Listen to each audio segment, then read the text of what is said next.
All right, I am with Ron Michael, who is Master Energy Practitioner, and he focuses on nutritional alignment, trapped emotion release with the purpose to increase frequency, and a lot more stuff that I can't really mention here because he has a long list of things that he does, and we would spend the whole podcast just talking about you.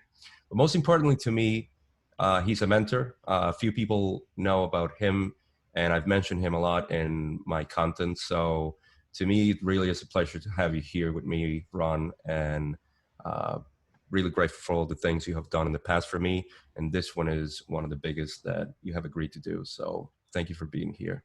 It's an honor to be here, Gabo. It's my pleasure, honestly. Thank you for Thank you, having me. man. Thank you. You Yeah. know, it's truthfully my heart. So the first thing I want to get into, which is to me the most important thing that started happening when I met you, is that I started creating context into what it was to have, you know, an expanded awareness. I wasn't a complete ignorant in the topic of, you know, creating awareness, you know, for the planet in general, and us as humans and our behavior that has been questionable for quite a long time already, probably almost a century of practices that are damaging to the environment. But beyond that, I discovered something with you that was life changing, which is the awareness that we are having a more powerful impact in our reality because of our awareness and our perception of it. So to me, that was a ground shaking revelation, and that's when I started to get a lot into all, you know, all this understanding of what, you know, human interaction is with the organism that we call Gaia, and how it has been damaging. Now, right now, there's a huge movement everywhere talking about expanding people's consciousness and creating awareness of all kinds, and they seem to be separate in some way. So I I'm interested in seeing how, in your view, is everything connected, from people that are having movements against the ecosystem damage that we're having, spiritual Mm. awakenings, the monetary system that needs to be all taken care of, and just how all these different movements that are calling into an expansion of awareness from people are interacting for us to make this new transition, or this inevitable transition that we're into right now in Mhm. planet Earth. Yeah, great question. I think we are having so much, there's so much assistance that we have right now going on that's unseen, from the fact that Gaia, Mother Earth, is ascending herself. The energy's vibration frequency on the planet is rising. Um, some people are aware that it's actually the sun that's ascending, and therefore all the other planets around it are ascending. So it's another advanced topic, but the frequencies, the energy fields that we're in, that the planet is being bathed in, are raising our frequency, raising our awareness, raising our level of consciousness, and the our perception and clarity about how we fit in with everything around us. And the saying that we're all one and everything is really nice to say, but to be able to actually experience what that means, and how we really, in our interaction and the way we feel, think, feel, and act, how it impacts our own reality and the reality of others, is really significant. So I think we have a lot of help going on right now, and we can get into all that, how that works and stuff. So Absolutely. yeah. I think the first thing that really called my attention when we met, and that obviously you just mentioned now, is how we're going through this process of ascension, and you know what that really means. And we can probably, you know, talk about that for quite some time, you know, knowing us. But Right.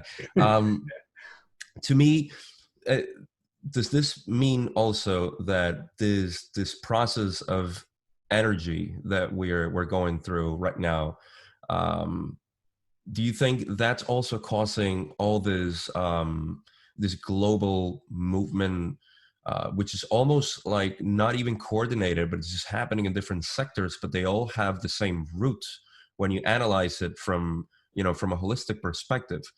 How is that connected, like the energy of the planet and its uh, vibration that's increasing, affecting different views in different sectors of society to create this consciousness expansion? Yeah, that's a great question. And I think it's as basic and as simple as this increased frequency. We've noticed even over the past couple of decades, the amount of awareness that people have about just what's going on around us in the news, in politics, in our everyday lives has increased exponentially. So yes, I would say that this increase in frequency as the earth moves into higher vibrations and um, high frequencies is expanding our own awareness about what's going on. Instead of having more of a tunnel vision, people's vision is being able to be expanded to see a lot more of what's going on simultaneously. And so people, when now we're finding out that there's been a lot of things going on that's really smothered our consciousness, the increased awareness about that has attracted people who want to change that. And I feel that, in so many different areas, there's a movement toward, toward revealing truth about every single aspect of our lives at this point. And that's a really super beneficial thing. I feel almost like this new transition that we're going into, which a lot of people are calling the 4D ascension, our four density consciousness ascension. It's almost like the process that is, that I call inevitable. But for the practical purposes, I'm thinking about all the things that you mentioned that now we're being more aware of that existed in the past. We, not that we neglected seeing before, but now because of the energies, we're being a lot more open to understand and feel the we can call it damage, we can call it distortion, we can call it just the breaking of our whole ecosystem as a society in general. Right. So this part that calls to action, to me, I guess the question that I want to ask, for the practical people is, how do people recognize this in their day-to-day lives?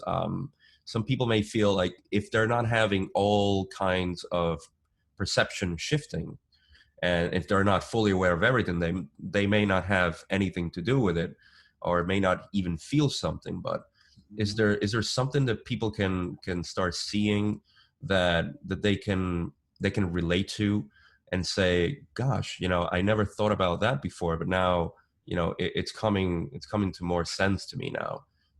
Yeah, that's a great question. I think it's a movement toward feeling a desire for greater freedom and independence, and also connection with others.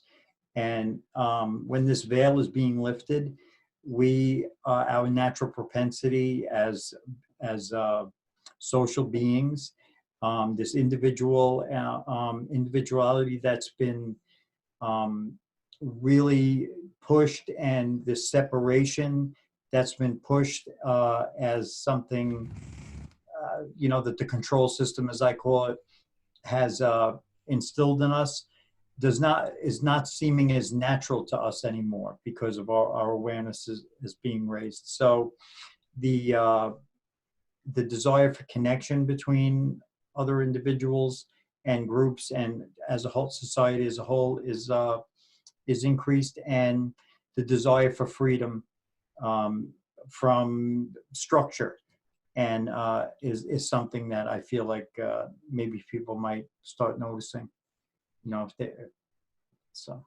I think that's a great point, because one of the things that I talk about a lot, and when people have or they come to me and they're asking, a certain question, and I can tell them, what you're having is an expansion in consciousness, is that they're realizing almost like little parts of what the control system. And I'm so glad that you mentioned that, because say, when we talk about just the spiritual aspect of control system, which is, certain, if not all major religions have, their ways of implementing this control over population.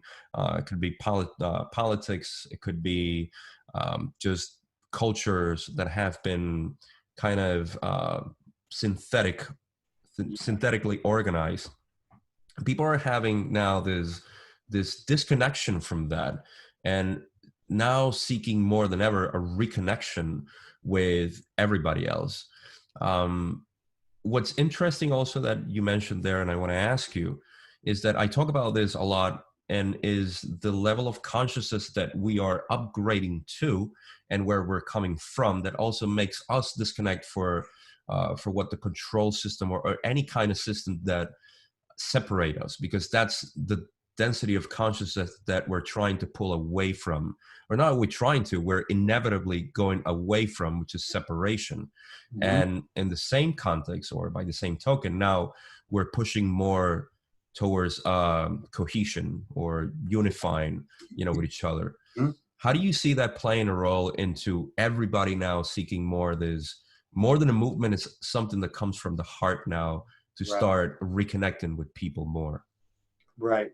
So yeah, I think we're being drawn toward it because now that our awareness is becoming clearer, becoming greater, we're seeing more of more of our true being, and feeling who we really are, and we are all connected.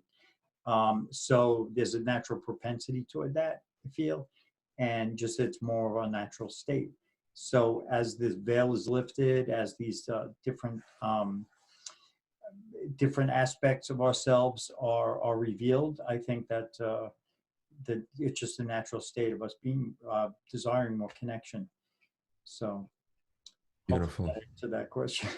Yeah, no, it does, because I feel like that's part of the problem. It seems is that a lot of the conditioning that we've had in the past is it it's almost like textbook that tells us that human nature is a competitive, is an isolated, is all about territoriality, which is Right. all basically a second level consciousness to a degree, or not even. I mean, it would be just it's almost like they're keeping, or we were being kept on a survival state, and Right. that's where we're coming out of, and we no longer seem to identify with.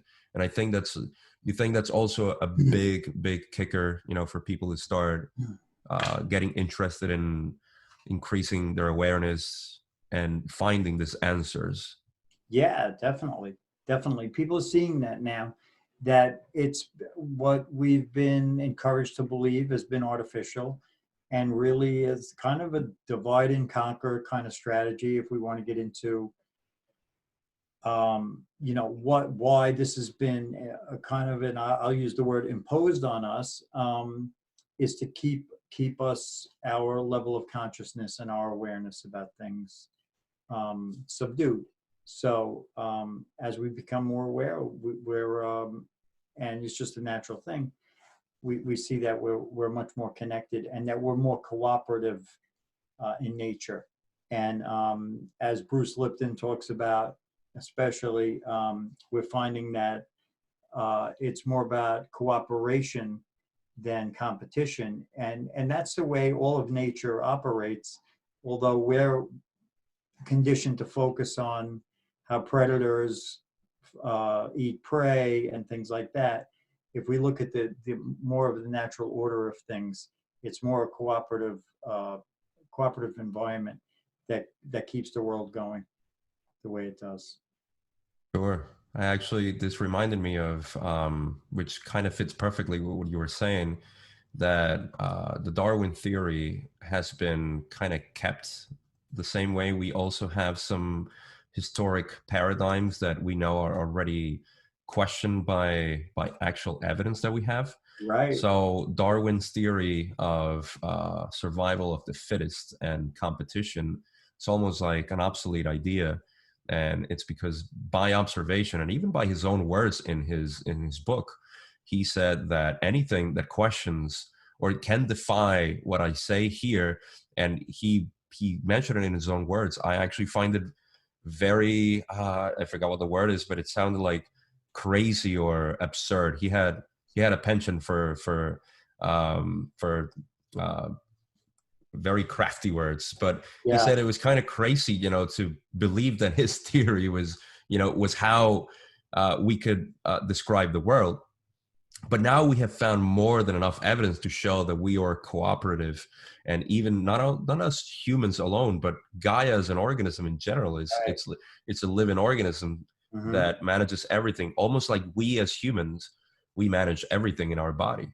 Yeah. And um, moving to that, because this is something that I can't let you um, out of the show before we talk about, because I feel like there's a strong connection with what we're talking about, and one of the things that you focus a lot is the heart brain coherence. Absolutely. So, and you mentioned Bruce Lipton, and that really like clicked right away, and I said Right. I have to talk about this. So for me, and I'm coming from my old self who didn't know anything about the hearts, Hmm. and to put a little context into what I thought, and some people may resonate with this, unfortunately, I hope not too many, is that to me the heart was just an organ that pumped blood, and that's it. There's Hmm. nothing else to contribute to the body, and there is so much to talk about it. Yeah. And I'm sure we can talk about this for a long time, but I guess my question is like the heart brain coherence.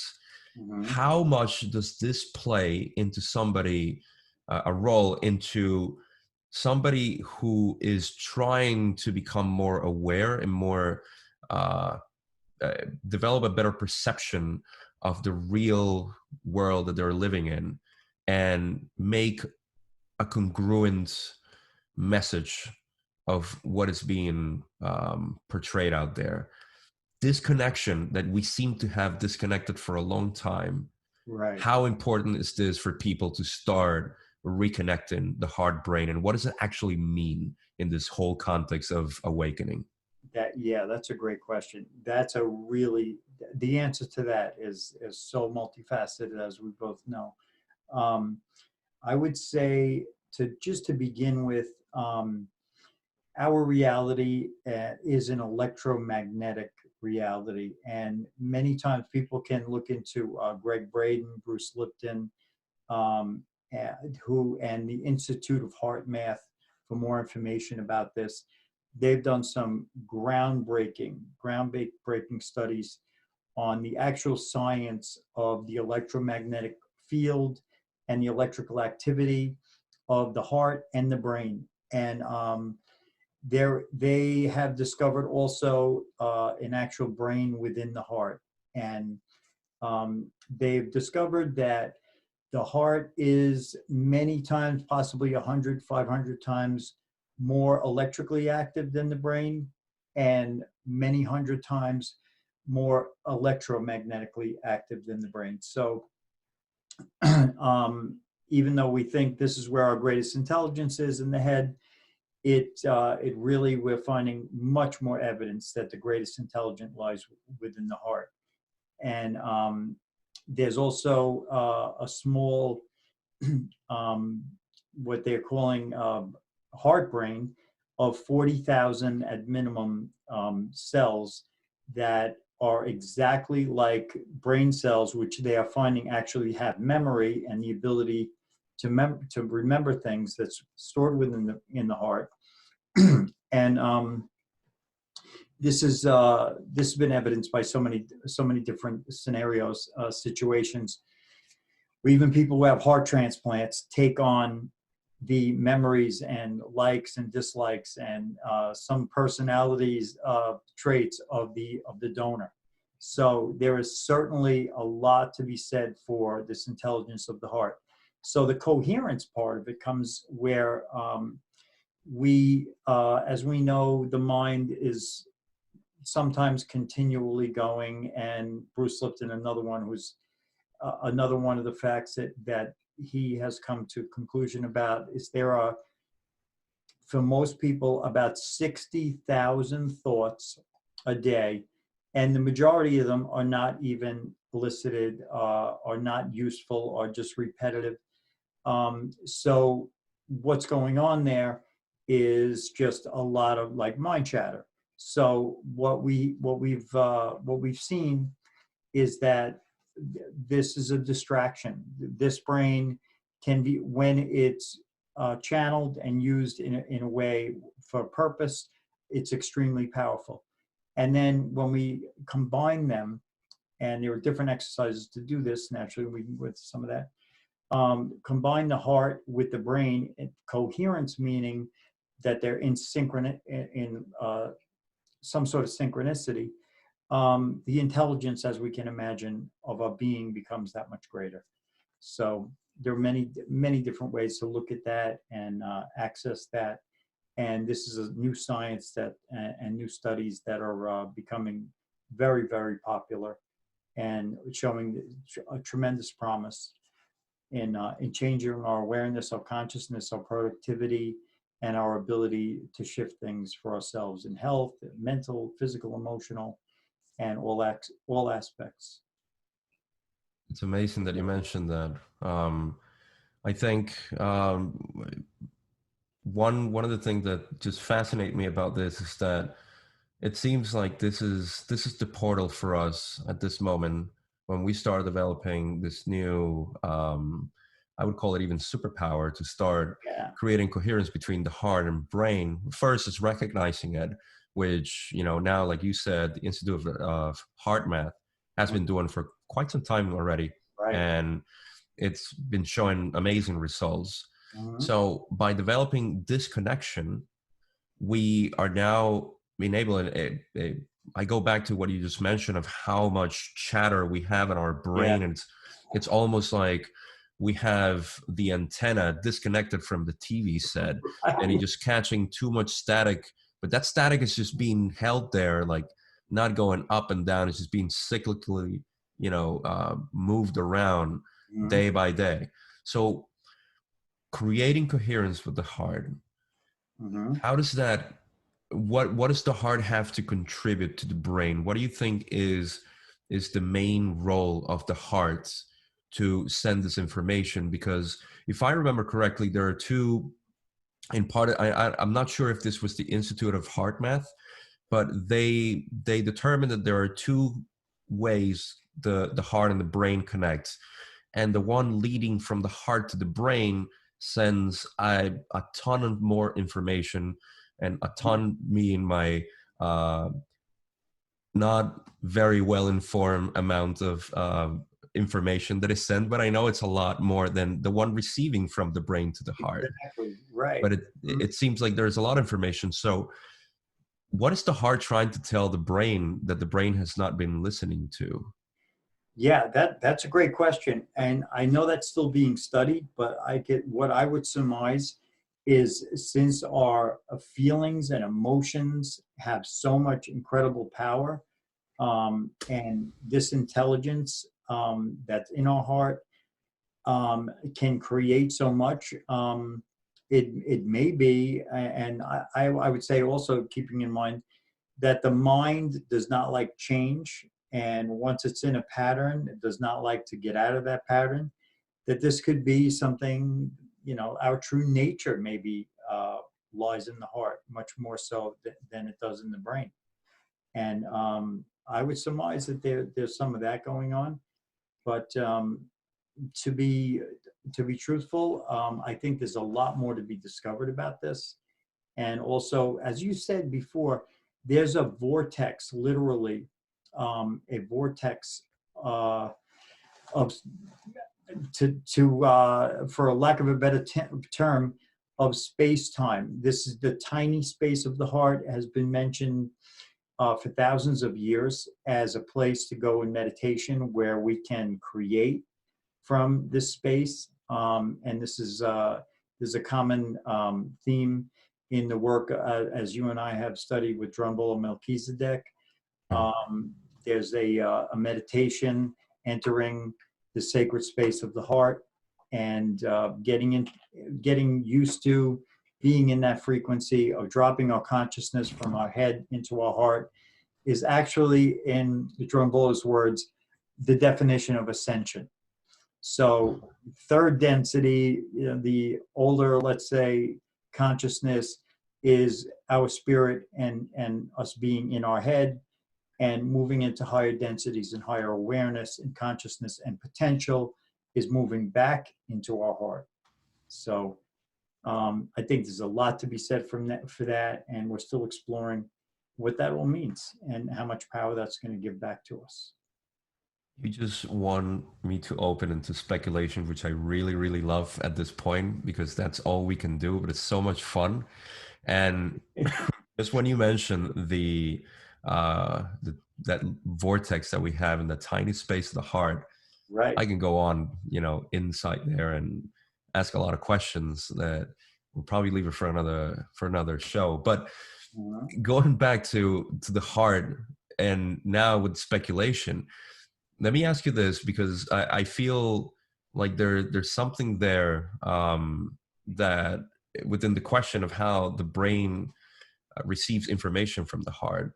And you mentioned something very important, which is the emotional aspect. Do you think the heart, being the center of the body as it is able to communicate and create better coherence within the whole body mind complex in terms of emotional management, if that makes sense, trying to regulate emotions in direct, obvious connection with the brain? Because we are, if anything, humans are made, and we can definitely expand on this, but we're made of a very broad spectrum of emotions. Right. And those emotions, if we analyze society right now, it looks like we're in disarray with trying to deal with those emotions. And you are a definite expert in emotions.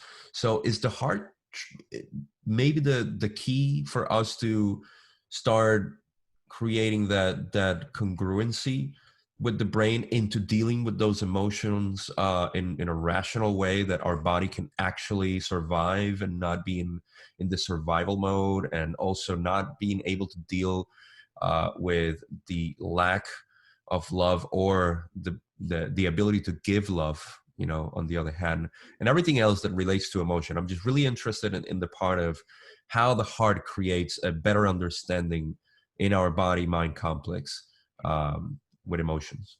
Yeah, that's a great question. I think, again, that's really, there's so much to that. I think what I could add to that is that since we've been so in the head and thinking these different things, and the brain controlling the body and shifting the way we're feeling about things, as we bring our consciousness more into the heart, we're more feeling again, who we really are, what is really true for us, and it's just more in touch with the reality in a way that brings us more truth. And being that the heart is generating this electromagnetic field, which science and quantum theory is showing that the electromagnetism creates this reality, having more coherence with that, being able to be more in touch with it is probably going to be we're going to be able to control more about what happens in our lives than feeling out of control, where being in the head. So I think there's a lot that's going to be discovered as we move forward with this, and just being more in the heart, feeling more about the truth about the I just guess the feelings that we have, and not so dictated by what's going on in our head and these thoughts, but just more about feeling where we're at is going to be something that's beneficial.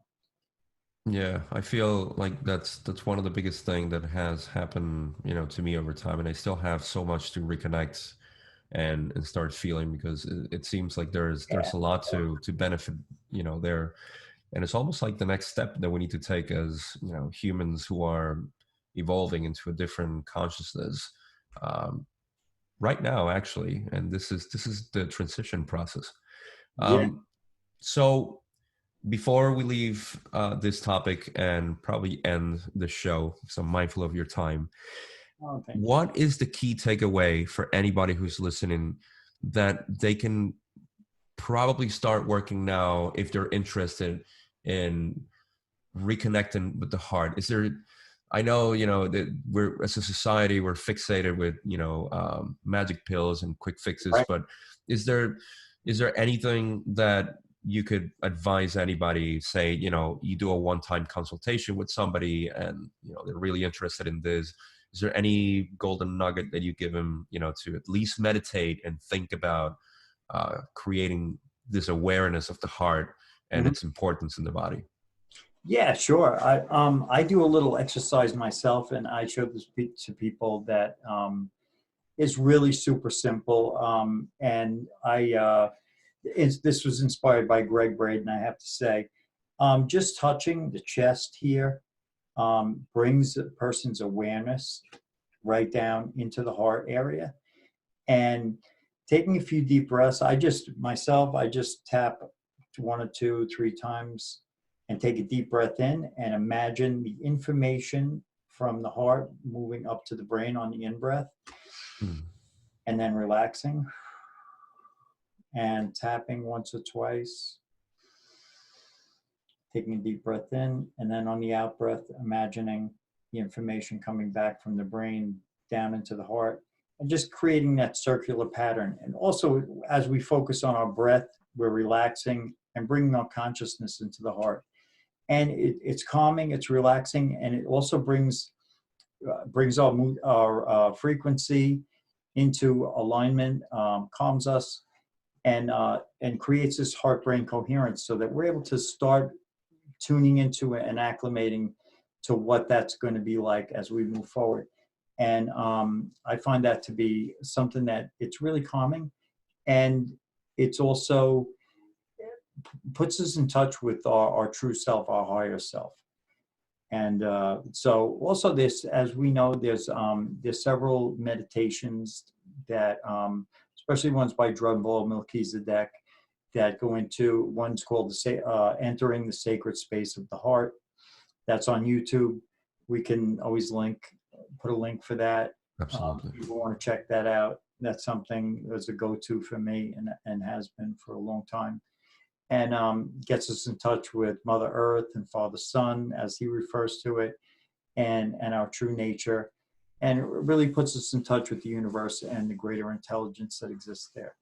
So, and that's what being in the heart is all about: greater intelligence of the universe, just that lies within us. Yeah.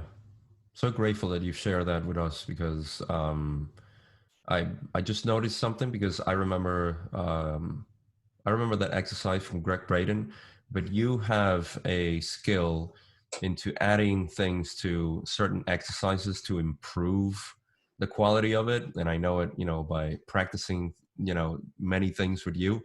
And Thank you. you added this new connection with the in breath and the out breath. I Yeah, never tried it that way, so I'm definitely going to try excellent. it. Yeah, Thank I you for do. sharing that, Ron. Oh, Really it's my appreciate it, man. pleasure. It's an honor. It's an honor. And well, speaking of heart coherence, I think the next time we talk about, I'm going to extract a lot of information about you when it comes to this work that you do, and how the electromagnetic field of the body can be actually read by somebody who's trained into reading the field of information of somebody, and how you have been working with that, because that's one of the things that for me took me some time to digest and understand. Left brain individual as I am, but it was one of those things that the more you analyze it and the more you validate it, the more the bigger it becomes. So I Mhm. definitely want to dive deep into that with you. So Yeah, I would love to. That's a fantastic idea. yeah, Very sure, next time, man. cool. So is there anything you're working right now that you want to share that you just want to put out there? We'll put some links in the description and just so people can reach you. Yeah, sure. We can put some links down. I am working on, as you just described, I read the bioenergetic information field for people, and using the body's, the subconscious, and also the energy around a person's body, able to read what what their body is saying is required nutritionally and also energetically to support them in bringing up their frequency, raising their energy levels, symptoms of physical ailments and things like that. So it's super, super interesting. And I'm working with a lot of people right now who are looking to maximize performance, optimize their health in many different areas. And I have access to, as I've been training for a number of years now with the Master Herbalist in Canada, frequency tuned, harmonically balanced herbal formulas that actually are packed with information and frequencies that allow the body to realign in ways that it's just not seen anywhere else with any other program. So yeah, I'm really super excited about that and having some spectacular results with people. It's amazing. I can attest to that. So Yes. that's a awesome cliffhanger for people who are listening. And of course, all the links will be in the description. Ron, thank you so much for doing this with me, brother. Thank you. All Great. right. Next time. All right.